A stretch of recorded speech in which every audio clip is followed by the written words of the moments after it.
सदस्य श्री अखिलेश यादव जी।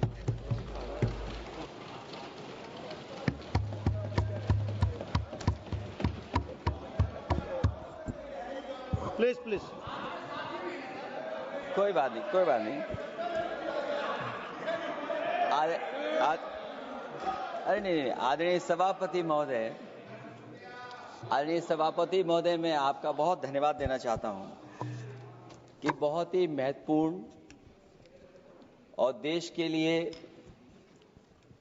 और बड़ी आबादी के लिए भारतीय जनता पार्टी की सरकार में एक और बिल आया है, क्योंकि मेरे से पूर्व में जो हमारे साथी बोले हैं वो माननीय सदस्य हमारे साथ नहीं, लेकिन मैं उनके बहुत सारी बातों से सहमत हूं।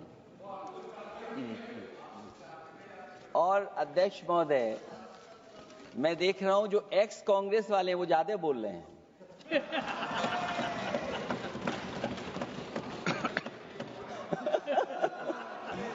आदरणीय अध्यक्ष महोदय,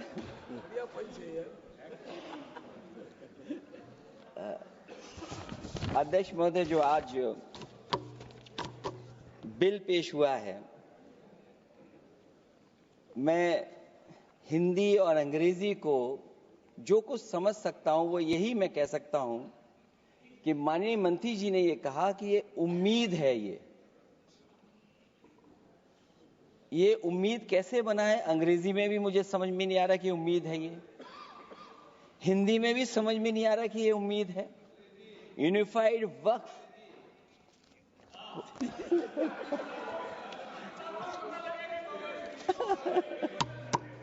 अध्यक्ष महोदय, यूनिफाइड वक्फ मैनेजमेंट, मैं अकेला काफी हूं।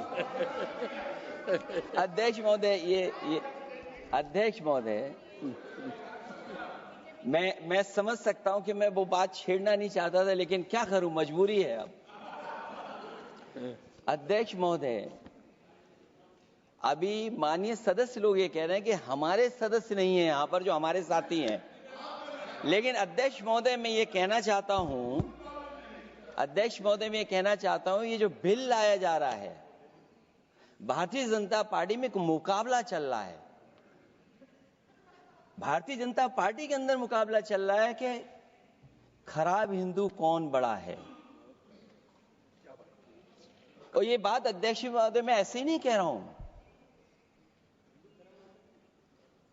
जो पार्टी ये कहती हो कि दुनिया की सबसे बड़ी पार्टी है, अध्यक्ष महोदय वो अपना राष्ट्रीय अध्यक्ष नहीं चुन पाए अभी तक।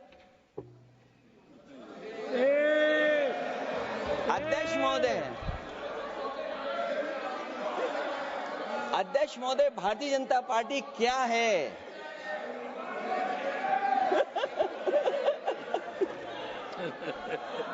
जी, मैं अखिलेश जी ने बहुत हंसते हंसते कहा है, इसको हंसते हंसते जवाब देना। इस सामने जितनी पार्टियां हैं उनका राष्ट्रीय अध्यक्ष उन 5 लोगों को ही चुनना है परिवार के। हमें माननीय अध्यक्ष जी करोड़ों सदस्यों में से 12-13 करोड़ सदस्य प्रक्रिया कर चुनना है तो देर लगती है, आपके यहां जरा भी देर नहीं लगेगी। अध्यक्ष महोदय, क्योंकि जो बात निकल के आई है वो मैं फिर आगे बढ़ा दूं। अध्यक्ष महोदय, जो बात सोशल मीडिया या और जगह गुपचुप हो रही है, कहीं ऐसा तो नहीं था कि अभी कुछ दिन पहले यात्रा जो हुई है वो कहीं 25 महोदय, ये जो इस बार जो वक्फ बिल आया है, नाकामी का पर्दा इस बार है वक्फ बिल। और नाकामी कोई एक आध नहीं है, मैं कई नाकामियां बता सकता हूं। अभी मैं माननीय सदस्यों को सुन रहा था, वो पुराने कई बिल उनके बारे में चर्चा कर रहे थे कि कितने प्रोग्रेसिव बिल लेकर के आए हैं। मुझे याद है मैं उत्तर प्रदेश में उस समय था और मुझे लगा कि शायद इनकी वो बात ठीक होगी। एक ये बहुत तैयारी के साथ फैसला लेकर के आए थे और फैसला ये लिया था आधी रात के आज के बाद नोट नहीं चलेंगे, नोट बंद हो जाएंगे। अध्यक्ष महोदय, उस नोटबंदी नाकामी के बारे में भी तो चर्चा हो जाए। कि अभी भी न जाने कितनी जगह पर कितना रुपया निकला जा रहा है, कितना निकल करके आ रहा है। केवल नाकामी नोटबंदी की नहीं, नाकामी बेरोजगारी की भी है, नाकामी महंगाई की भी है, नाकामी किसान की आय दोगुनी नहीं कर पाए वो भी इनकी नाकामी है। मुझे याद है एक माननीय मंत्री जी पूरे देश की नदियों के बारे में बीओडी बता रहे थे, लेकिन माननीय मंत्री जी ये भूल गए कि उनके शहर में, उनके क्षेत्र की जो नदी है उसकी बीओडी क्या है।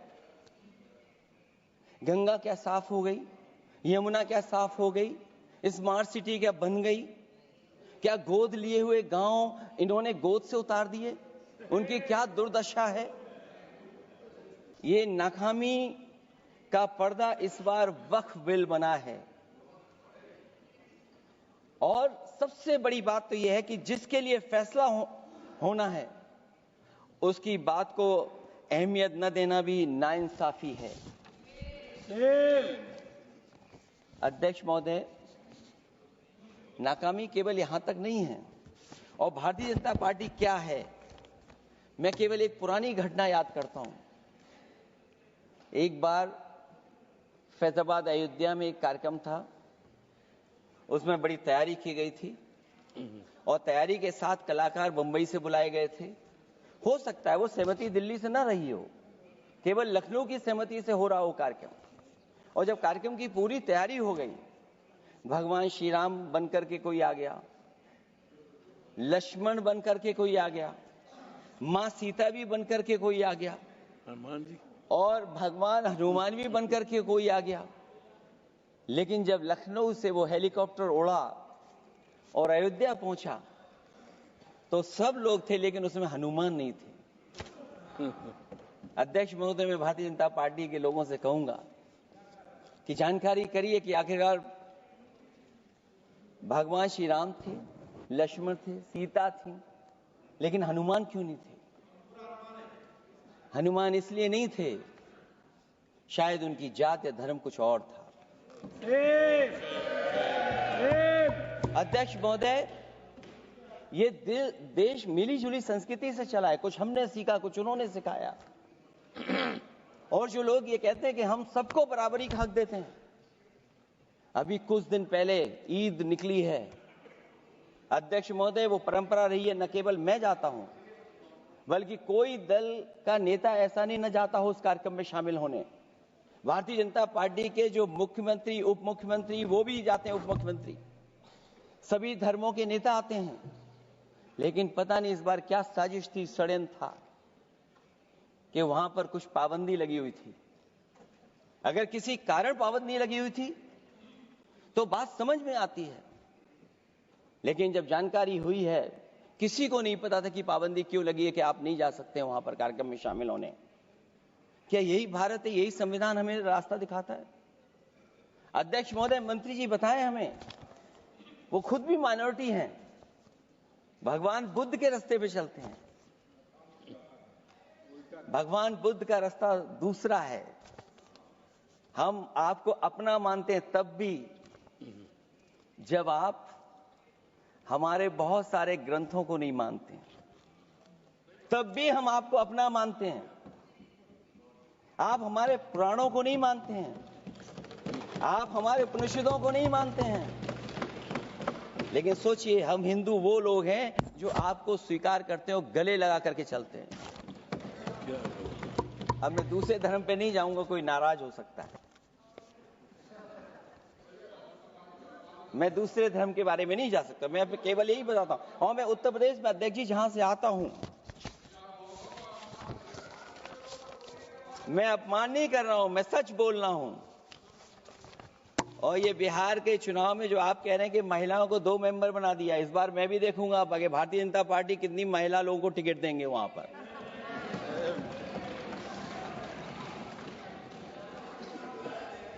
अध्यक्ष महोदय, भाजपा जब भी कोई नया बिल लाती है तो वो अपनी नाकामी छुपाती है। भाजपा वाले मुसलमान भाइयों की वक्फ की जमीन चिन्हित करने की बात कर रहे हैं, जिससे महाकुंभ में जो हिंदू मारे गए हैं या खो गए हैं उनको चिन्हित करने की बात पर पर्दा पड़ जाए। अध्यक्ष महोदय, मुझे खुशी इस बात की कि हमारा धर्म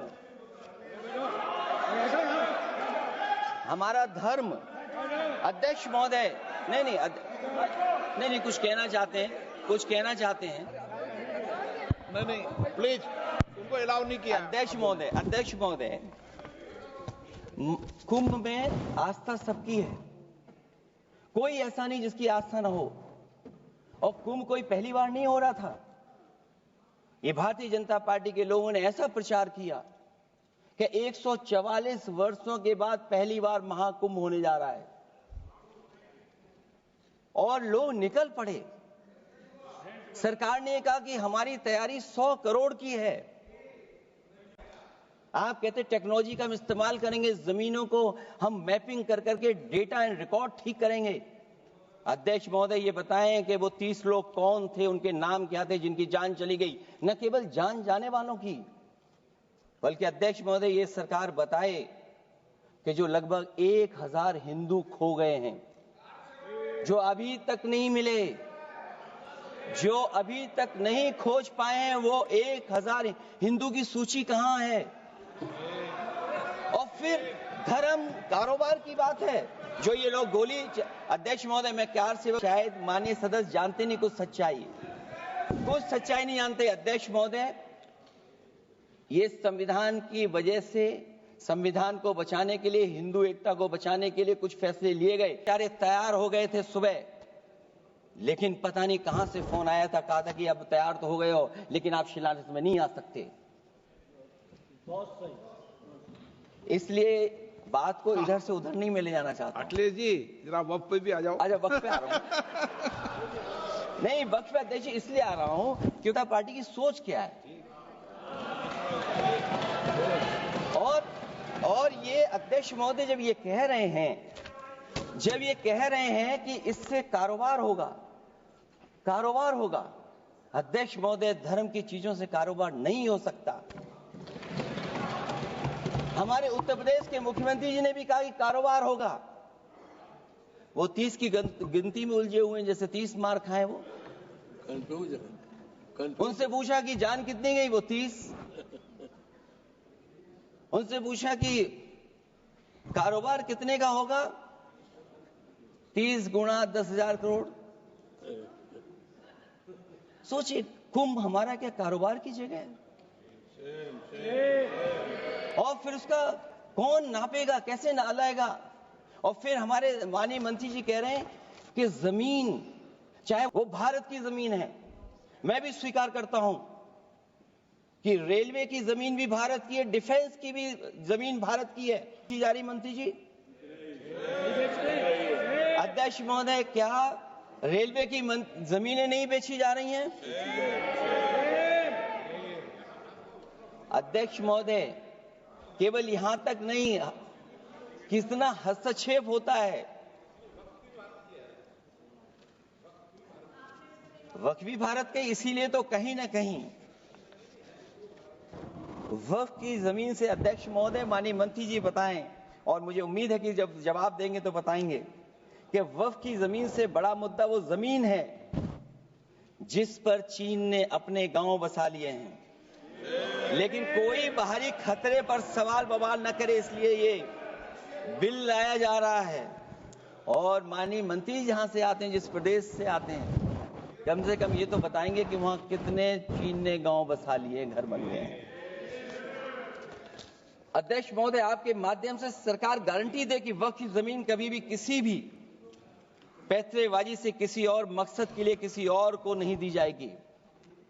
वक्फ की वर्तमान व्यवस्था में चाहे 5 साल के धर्म पालन की पाबंदी की बात हो, या कलेक्टर से सर्वेक्षण के हस्तक्षेप की बात हो, या वक्फ परिषद या बोर्ड में बाहरियों को शामिल करने की बात हो, इन सब का उद्देश्य मुस्लिम भाइयों के सार्वजनिक अधिकार को छीनकर उनके महत्व और नियंत्रण को कम करना है।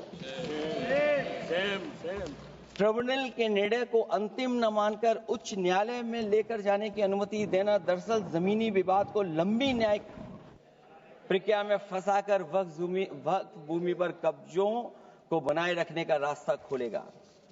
सबसे बड़ी बात यह कि वक्फ बिल के पीछे की न तो नीति सही है न नीयत।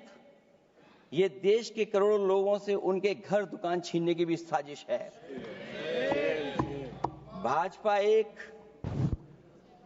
अलोकतांत्रिक पार्टी है। वो असहमति को अपनी शक्ति मानती है। जब देश के अधिकांश राजनीतिक दल वक्फ बिल के खिलाफ हैं, तो उसे लाने की जरूरत क्या है जो जिद क्यों कर रहे हैं सरकार। वक्फ बिल का लाना भाजपा की सियासी हट है। वक्फ बिल भाजपा की सांप्रदायिक राजनीति का नया रूप है।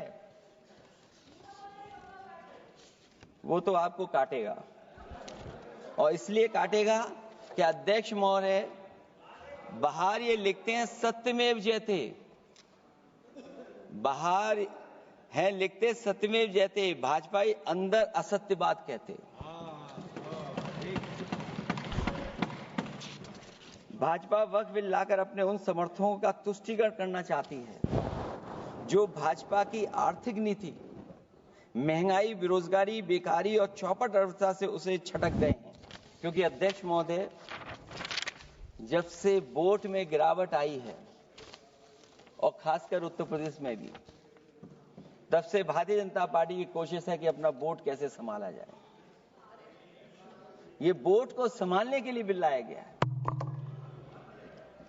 भाजपा का लक्ष्य वक्फ की जमीनों पर है। इन जमीनों का नियंत्रण अपने हाथ में लेकर इन जमीनों को पिछले दरवाजे से अपने लोगों के हाथों में दे देना चाहती है।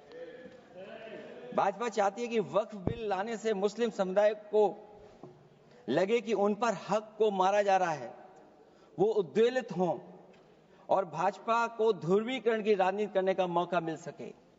क्योंकि अध्यक्ष महोदय, भाजपा का लक्ष्य यह है कि ध्रुवीकरण हो, क्योंकि वो जानते हैं कि ध्रुवीकरण जितना होगा उससे वो लाभ उठाने में आगे रहेंगे। तो ये वक्फ बिल जो लाया जा रहा है वो अपनी वोट बैंक को संभालने के लिए और समाज को बांट करके ध्रुवीकरण करके राजनीतिक लाभ लेने के लिए लाया जा रहा है। और अगर इसके लिए नहीं लाया होता तो पहले से जो जितने फैसले लिए सरकार ने, क्या उससे देश और प्रदेश में कोई बड़ा बदलाव आ गया है? अगर स्मार्ट सिटी का बात करें तो कितनी स्मार्ट सिटी बन गई है आपकी। आपके नोटबंदी की वजह से न जाने कितना रुपया कहां निकल रहा है, और डर तो ये लगता है कहीं भाजपा वाले दूसरों के पैसा रख करके न पकड़वा दें। वक्फ बिल के आने से पूरी दुनिया में एक गलत संदेश भी जाएगा। इससे देश की सेकुलर इमेज को बहुत धक्का लगेगा। वक्फ बिल भाजपा की नफरत की राजनीति का एक और अध्याय है। मैं अंत में कहना चाहता हूं कि अभी तो आपने साथी संभाल लिए हैं, एक साथी तो मुझे दिखाई नहीं दे रहा है, और हमारे जिनका हमने सम्मान किया हमें कहां ले गए आप। और हमें सभापति महोदय, देखिए राजनीति क्या है। हमने आपका हाथ पकड़ा और हम यहां आ गए, और आप हमारा हाथ छुड़ा करके वहां चले गए। इसलिए देखिएगा कब हमारा इनका हाथ मिल जाए। और मैं अध्यक्ष सभापति महोदय ये कहना चाहता हूं कि वक्फ बिल भाजपा के लिए वाटरलू साबित होगा, क्योंकि ऊपर से तो हाँ हाँ कह रहे हैं, लेकिन अंदर ही अंदर बहुत सारे साथी सहमत नहीं है। मैं अंत में इतना ही कहना चाहता हूं कि ये वक्फ बिल जो लेकर के आए, कोई उम्मीद लेकर के नहीं आ रहा है। ये सोची समझी रणनीति का हिस्सा है, क्योंकि इनका जो वोट बिखर गया है, ये मुस्लिम में भी बंटवारा चाहते हैं। मुस्लिम इस्लाम धर्म में कहीं बंटवारा नजर नहीं आता है, लेकिन इनकी कोशिश है कि इस बिल के माध्यम से हम मुस्लिम भाईचारा में भी बंटवारा करते हैं। बंटवारा तो पीडीए करेगा। अभी देखिएगा सभापति महोदया, हमारे एक सदस्य कह रहे थे कि चुनाव बहुत अच्छा होता है। इनसे बेहतर किसने चुनाव देखा होगा। चलिए धन्यवाद। वोट ही नहीं डालने दिया। चलिए सभापति महोदया, मैं धन्यवाद देता हूं। मैं और अपने दल और साथियों के साथ कहता हूं कि समाजवादी पार्टी बिल का विरोध करती है। वोट पड़ेगा तो हम इसके खिलाफ वोट डालने जा रहे हैं। माननीय सदस्य श्री